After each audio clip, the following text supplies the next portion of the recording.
Hey guys, Jacob here. So, I'm starting a new series called How to Make a Twisty Puzzle from Nothing. I've had this idea for a while, but I kind of have been putting it off because I've had other things going on, but I recently had someone request that I do it in the comments lately, so I'm uh, I'm actually gonna start doing it now. So, the puzzle I'm going to make in this series is a cross 2x2. So, first of all, think of a 2x2, or that's not 2x2. Think of a 2x2, but with an extra face sticking out of each side that can turn separately, and it would look something like this. So, this middle part could turn just like a 2x2, and then these outer sections could turn separately. And so how I'm going to go about making it is I'm first going to design a 2x2, and then on each face I'm going to create an extra cut for the pieces that stick out. So the first thing I'm going to do is I'm going to create a folder to contain the files for that puzzle. So I'm going to call it cross 2x2. Now, I'm going to be using Autodesk Inventor to design it. So I'm going to launch the program.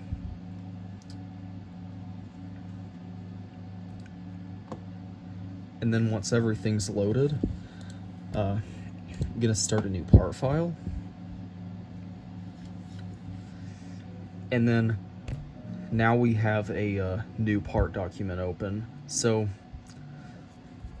the first thing you want to do in making a puzzle is create the solid that the puzzle is shaped out of, which in this case is a cube. So this is also where you need to figure out how big each piece needs to be. I'm thinking the inner 2x2 is going to be 60 millimeters, so that way all the outside pieces are 30 millimeters. So that means I'm going to start a sketch on the middle plane, create a rectangle that's centered at the origin, because centering the cube at the origin makes things a bit easier. I'm going to, over here in the constraint area, I'm going to click equal, and then select these so that way it's a square. And then we're going to click this tool. This is a very important tool. It lets you set dimensions. Going to click aside, and now, first of all, notice right here it says inches. One thing I forgot to do is set the document units to millimeters. So to do that, I'll go to Tools, Document Settings, and then change the units to millimeters. Now we're ready to make our cube. So I'm gonna click over here. This lets you select basic shapes to make, and each one has more options. In this case, we're going to use the 2-point center so we can center it at the origin. Constrain those to be equal, and then we're gonna set this 60. And now we have set it to 60 millimeters. We got the correct units this time. So now that we've made our square, we're gonna finish the sketch. We're gonna zoom out. So what we're gonna do to make this into a cube is we're gonna click extrude, and then that's gonna add depth to it. So what we're gonna do now is select the distance to be 60 millimeters. We want it centered at the origin, so we're gonna click symmetric, and then click OK, and now we have our cube. So what we're gonna do now is we're gonna create the cross sections of the layer shape. Now first, before I do that, I'm gonna explain how a 2x2 works. So a 2x2 is a cube split up into 8 pieces, with the cuts being parallel to the faces, cutting the cube in half. And So if you look at a 3x3, notice how if you just pay attention to the corners, it can act like a 2x2. Just as long as you just ignore the centers and edges, the corners function like a 2x2. So how a 2x2 works is there's a layer in the middle that is similar to the middle layer of a 3x3. So they have the same mechanism, except on a 2x2, the middle layer is hidden. There's one problem, though, that you run into when you do that, and that is keeping the layer aligned, keeping the middle layer aligned when you do turns like this, because you have no control over the inner layer. So, for example, one thing that can lead to is the inner layer misaligning like this. And when that happens, the corners appear to be aligned properly relative to each other, but the middle layer is out of alignment, and with it being inside the cube, you can't really see it. So what that does is it blocks the turn, so you can't turn it on 2 of the 3 axes, which is a major problem.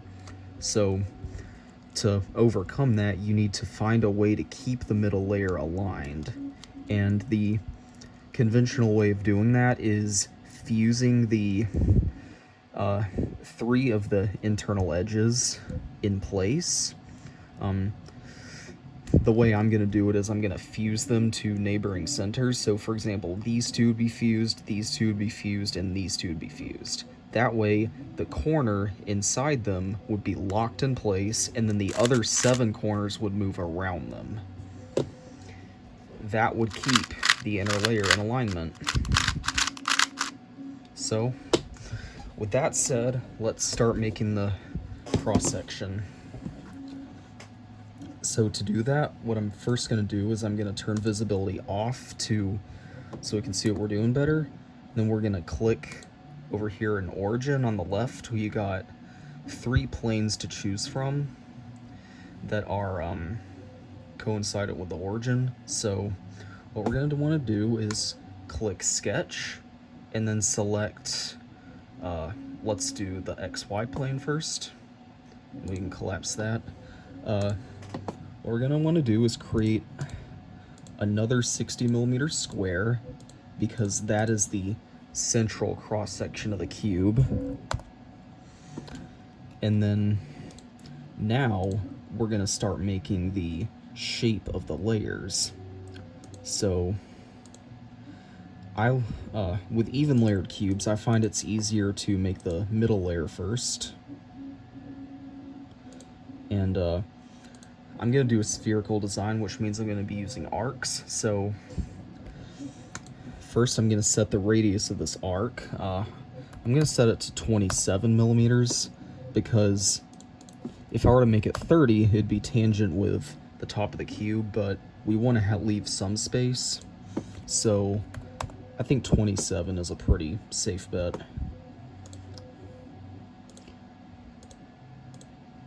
Next thing is we're going to make the bottom of it with just 3 line segments. Constrain that to the origin. Select these to be equal. And then for the width, I'm going to do a floating center design because of the limited space. So the width of that is going to be 2.5, which is the same as the screws I'm going to be using. So next thing we're going to want to do is create a line like that, and then another arc centered at the origin. Yeah, in case I didn't mention it, both of these arcs have a center point at the origin.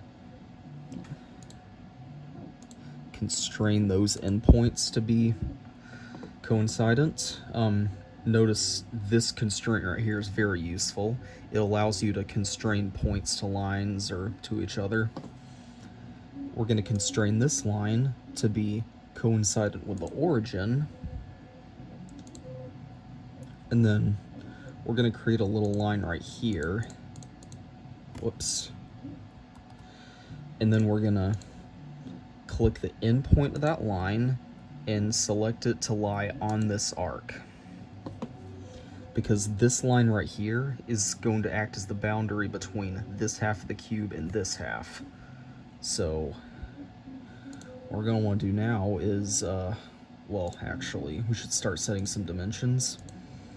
We're going to set that to be 9 millimeters thick. The reason we're making it so thick is to have room for the screw head and the spring, since it's all going to be trapped up inside the centerpiece itself.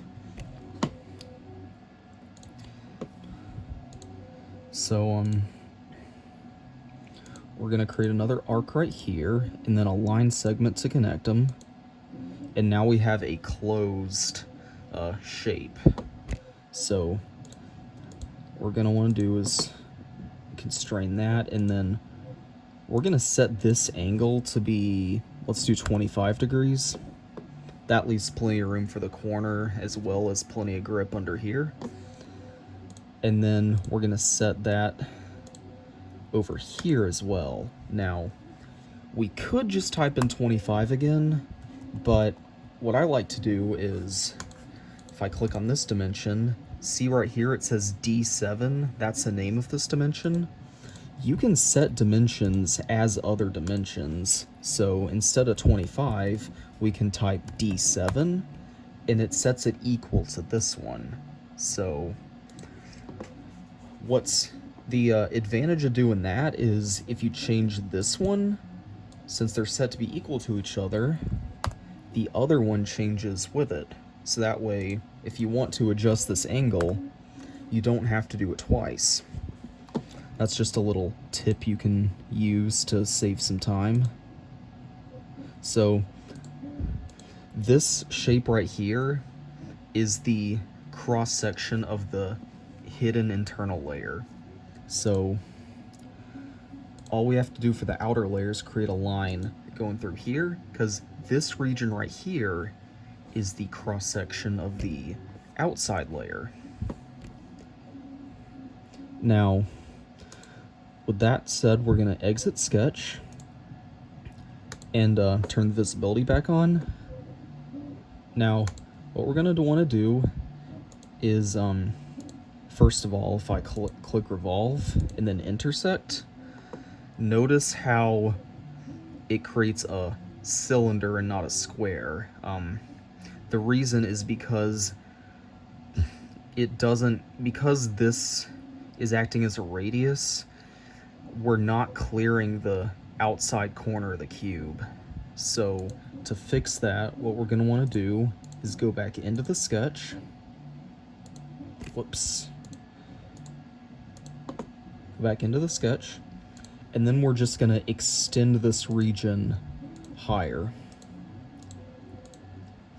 Now, as far as this dimension goes, the radius, well, no, actually, wait, not radius.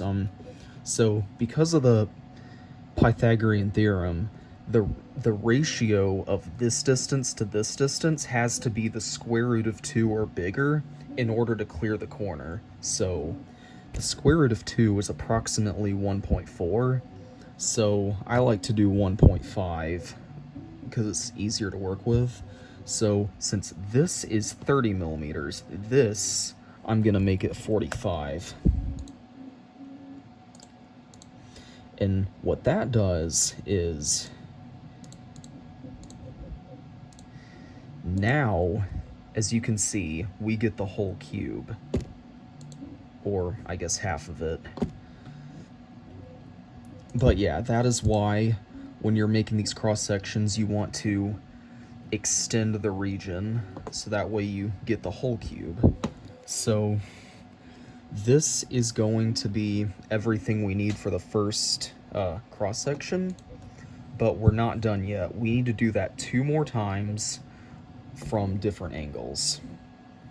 And I'm going to show you what I mean. So I'm going to turn the visibility off, start another sketch, this time on the YZ plane. And now we're going to recreate all of that stuff we just made. This time I'm going to go a bit faster since I already showed you what I'm doing.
Okay, that's dimension 14.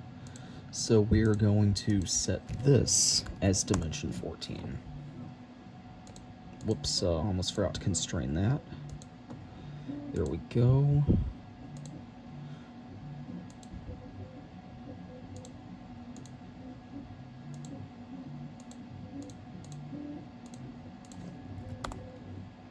Alright, so we have made our second cross-section sketch. So we're going to turn the visibility of the first one back on, and as you can see, they are perpendicular. The reason we're doing this is because this one right here is going to go this way, and this one, the second one, is going to go this way. So that way, this part right here, they're going to intersect.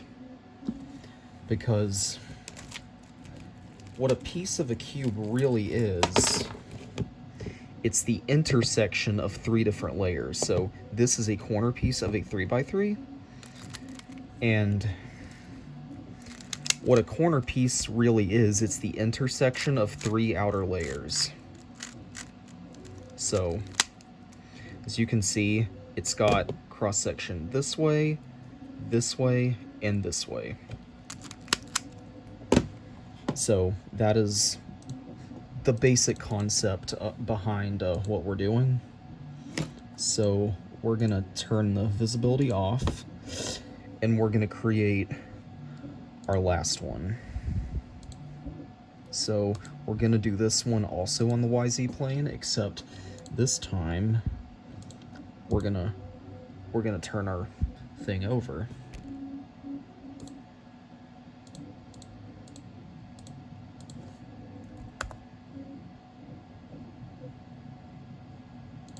So once again, we're recreating what we made earlier.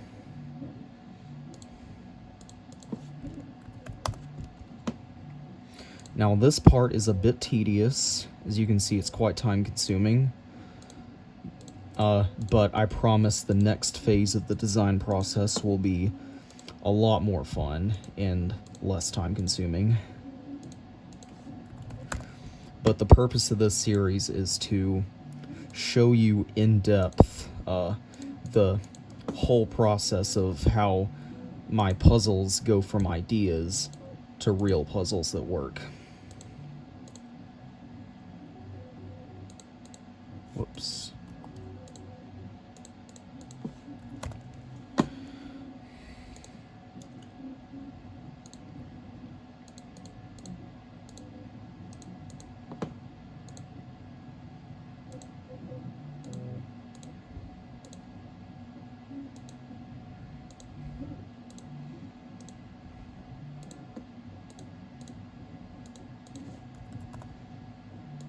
Okay, okay, that's D21.